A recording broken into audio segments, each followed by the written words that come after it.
सत्संग जी, प्यार से कहना जी। धन निरंकार जी। कस्तूरी कुंडल बसे, मृग ढूंढे बनमाहे, ऐसे घट घट राम बसत, दुनिया देखत नाहे। सत्संग जी कहते हैं कि परमात्मा घट घट में है, कड़ कड़ में है, सब जगह है, पर दिखता तो नहीं। अगर दिख जाता तो सत्संग जी सब लोग भगवान से बातें कर लेते, इतनी झंझट ही नहीं होता। संसार में इतना जो है कर्म कांड ही नहीं होता। जैसे भगवान कहते वैसे सब लोग करते। ये भी पता चल जाता कि संसार की जितनी वस्तुएं हैं ये परमात्मा की कृपा से मिलता है, परमात्मा देता है, चाहे वो किसी भी माध्यम से दे रहा है। सत्संग जी यही है कि परमात्मा पास में ही है, दिखता नहीं है। मृग के नाभि में कस्तूरी है, पर मृग को जानकारी नहीं है। अगर मृग का गुरु मिल जाता तो बता देता, जो मृग को बनाया है वही बता सकता है कि तुम्हारे अंदर कस्तूरी है, तुम्हारे नाभि में उसी की खुशबू आ रही है, जिस खुशबू का तू तलाश कर रहा है। सत्संग जी आज इसी प्रकार मानव अपने मन से जो सुख दुख का महसूस करता है यही तलाश करता है। लगता है कि कुछ संसार में सुख है, आनंद है, कुछ क्षण जब महसूस होता है तो ऐसा लगता है कि है। सत्संग जी पर इस बात की जानकारी नहीं कि कौन महसूस करता है। इस शरीर को तो मैं कहता हूँ कि मैं हूँ। मेरा हाथ पाँव, मेरा आँख, मेरा नाक, मेरा कान, ये सुनता कौन है? कान तो होता है, आँख तो होता है, दिखता कौन है? इसमें से कौन है जो फोटो का परख करता है? कौन है जो शब्दों का गहन करता है, उस शब्दों पर विचार करता है और बोलता भी है। सत्संग जी परमात्मा घट घट है, कहते हैं ऐसे घट घट राम को दुनिया देखता है। अगर हमें कोई दिखाने वाले मिल जाए तो शायद दिख जाते। सत्संग जी हम परमात्मा को कैसे देख सकते हैं? परमात्मा हमें बनाया है, हम कैसे देख सकते हैं कि परमात्मा है कैसा? क्योंकि उसने हमें बना दिया और जैसे ही हमारा होश आया तो हमारे साथ तो कई लोग थे, कई रिश्ते थे, माता पिता थे, तो हमें तो यही लगता है कि हमारे माता पिता ही भगवान है, हमें लालन पालन माता पिता ही कर रहे हैं। बचपन से ऐसा लग रहा है कि माता पिता ही कर रहे हैं, तो भगवान तो माता पिता ही हुए ना। सत्संग जी परमात्मा हमको बनाया है, इस भेद को केवल परमात्मा ही बता सकता है। अगर ये घट घट में है तो किसी के घट में प्रकट होकर के हमें सच्चाई का पता बताएगा। यही अपना परिचय स्वयं यही दे सकता है, इसे कोई दुनिया में नहीं जान सकता, क्योंकि ये रचनहार है और सब रचना में है, इसे कोई नहीं बता सकता। हर युग में जो है,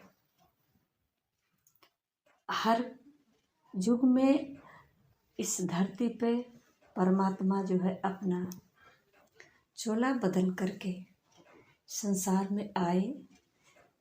जैसा कि संसार जी कहते हैं कि प्रभु मानव की ओढ़ चुनरिया सदगुरु बनकर आता है,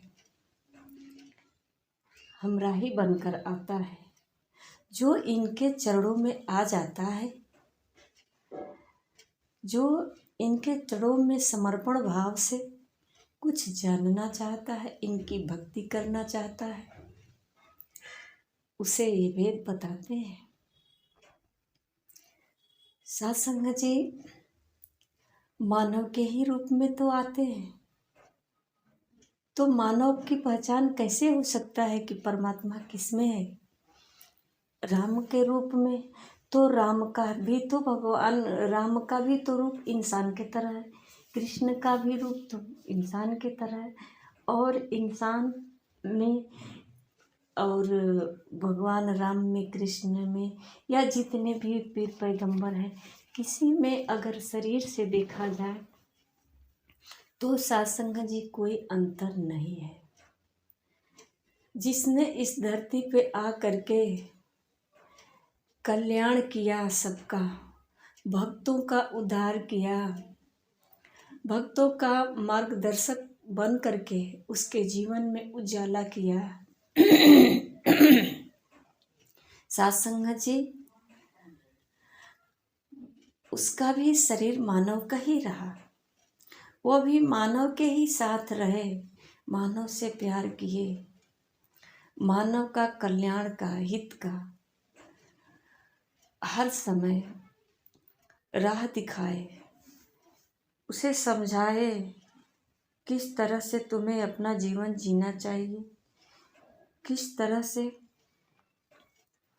परिवार में रहोगे, संसार में रहोगे, क्या खाना चाहिए, क्या पीना चाहिए, स्वभाव कैसा होना चाहिए, ये सब कुछ बताए। और जो समझे, जाने, विचार किया, वो सत्संग जी कल्याण कर लिया अपना। सत्संग जी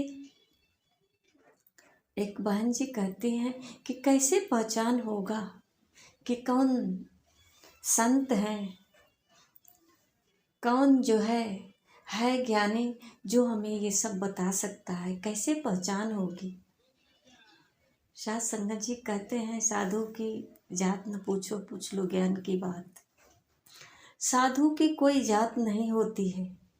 अगर हम जातिवाद में ढूंढेंगे तो फिर एक भ्रम दीवार नहीं पाएंगे साधु को। जाति से परे हो करके हमें सिर्फ ज्ञान की जानकारी लेनी है, बिरादरी की नहीं, नस्ल की नहीं, दुनिया देहात की नहीं, सिर्फ ज्ञान की बात जाननी है। तो फिर कहते हैं कैसे पता चलेगा? सत्संग जी कहते हैं कि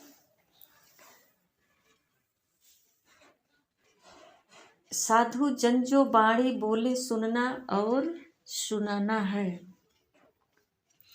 संतों के शब्द को सुनना है, उस पर विचार करके ही संसार में जो कुछ भी कहना है, बोलना है, वो जो है क्या भाव होता है उस हमारे शब्दों में, ये विचार करने की शक्ति है। पर सत्संग जी साधु की पहचान कैसे होगी, कौन है संत, ये बात कह रहे हैं सत्संग जी।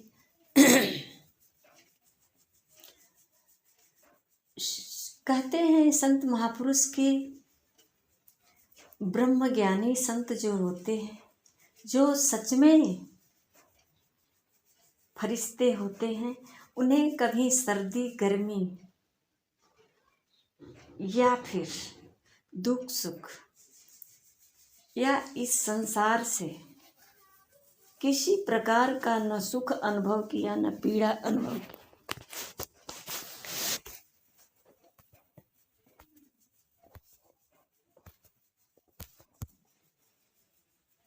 वो संत जो है हर रीतियों में समान रूप से रहे। ऐसा नहीं है कि ठंडी सता रही है और गर्मी हो रही है, या किसी प्रकार का शिकवा शिकायत नहीं रहा किसी मौसम से या किसी इंसान से। जो इंसान का जैसा संस्कार होता है, व्यवहार होता है, वो अपना कार्य करता है, पर साधु का जो व्यवहार होता है, जो संत का व्यवहार संस्कार होता है, वो अपना कार्य करता है। कभी किसी संसारिक या आम व्यक्तियों से अपना हाँ में हाँ मिलाकर नहीं चलते। सत्य के लिए हमेशा लड़ा है। एक अलग उसका स्वभाव होता है। कभी झूठ का सहारा नहीं लेता है। हाँ, झूठ का सहारा लेता है, पर किसी को बचाने के लिए, स्वयं को बचने के लिए नहीं। स्वयं को बचने के लिए तो उसे सत्य है, सत्य पे भरोसा है कि आज नहीं तो कल ये सामने आएगा। पर ऐसा लगता है कि अगर एक सच्चाई से किसी का नुकसान होता है तो उस सच्चाई को कहते तो हैं, थोड़ा सा मोड़ कर कहते हैं ताकि उसका नुकसान न हो सामने वाले का। और सत्संग जी, साधु के लिए न नर नारी का फर्क होता है, न सुख दुख का। उसे सिर्फ एक ही दिखता है, परमात्मा। और अपने परमात्मा में हमेशा लीन रहता है। सत्संग जी, अगर ऐसा नहीं होता तो देखते हैं कि भक्तों को कितना दोष लगाया गया, भक्तों को कितना पीड़ा दिया गया।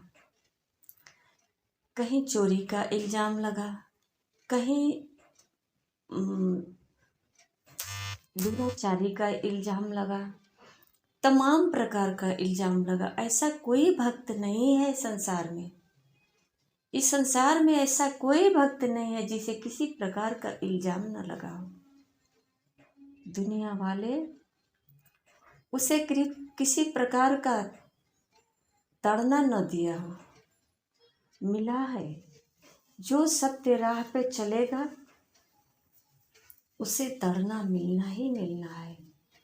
और जो संसार में हाँ मिला करके हर व्यक्ति के साथ चलता है, उसकी जय जयकार होती है। वो झूठ ही क्यों न हो, हाँ, झूठ ही क्यों न डेंगे हाँक रहा है, करने की पावर नहीं है, पर मुख से तो बहुत कुछ कह गया। क्रिया भी खा जाता है, भगवान का कसम खा जाता है।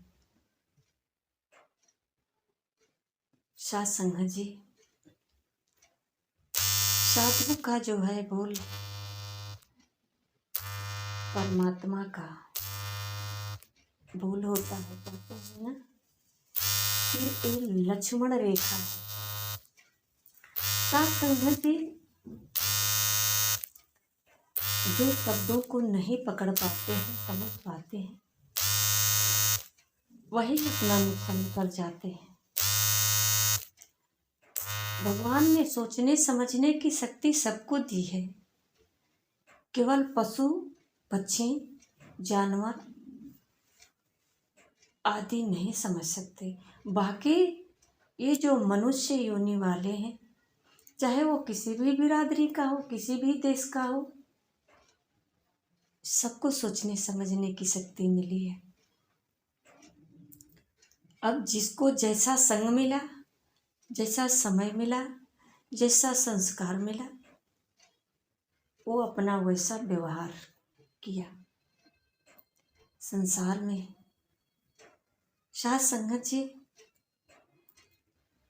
ये बहुत बड़ी भूमिका होती है संग की। जैसा संग होता है वैसा रंग जरूर चढ़ जाता है। अगर हम प्रतिदिन साधु के संग में रहें, संतों के संग में रहें, जो हर समय भगवान का गुणगान करता है, हर समय केवल ईश्वर का ही गुणगान करता है,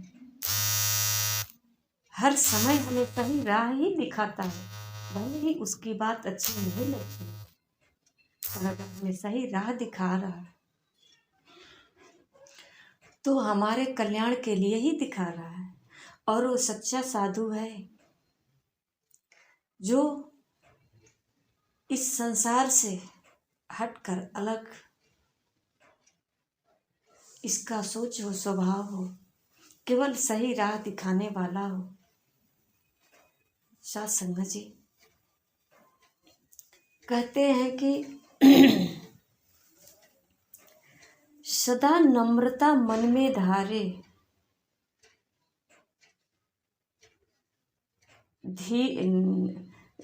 धीरज संयम समदृष्टि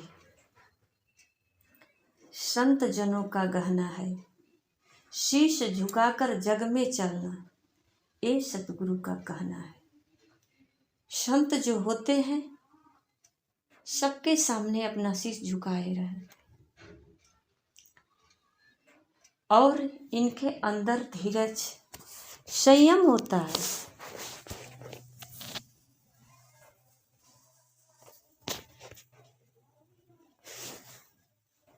इनके अंदर धीरज होता है, संयम होता है।